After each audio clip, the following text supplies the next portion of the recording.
Europe 1. Et à la une donc de votre journal, Alexis, cette image glaçante, terrifiante, celle d'une voiture qui fonce à pleine vitesse dans une foule rassemblée sur un marché de Noël. Le drame qui s'est produit hier aux alentours de 19h en Allemagne, dans la ville de Magdebourg, à 160 km au sud-ouest de Berlin. Sur les vidéos qui circulent sur les réseaux sociaux, on peut voir une BMW noire s'engouffrer à très vive allure dans une allée du marché de Noël.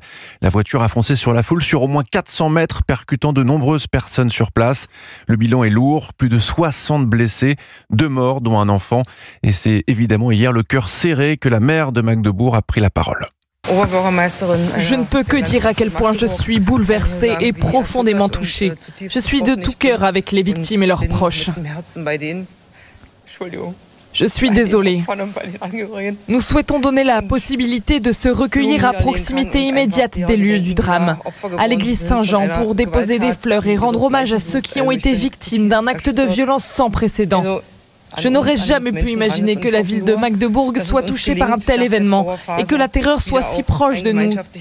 J'espère seulement qu'après la phase de deuil, nous parviendrons à nouveau à organiser une vie en communauté dans cette ville, qu'il sera possible de continuer à être heureux dans cette perspective. Et sur les lieux du drame, une personne a été interpellée. Il s'agit d'un homme d'origine saoudienne. Et une question ce matin, Guillaume Dominguez. Pouvons-nous parler d'un attentat, d'un acte terroriste ? Oui, c'est en tout cas ce que mettent en avant les premiers éléments de l'enquête. Tout d'abord, la cible, l'homme a visé un marché de Noël un vendredi soir, jour de très forte affluence.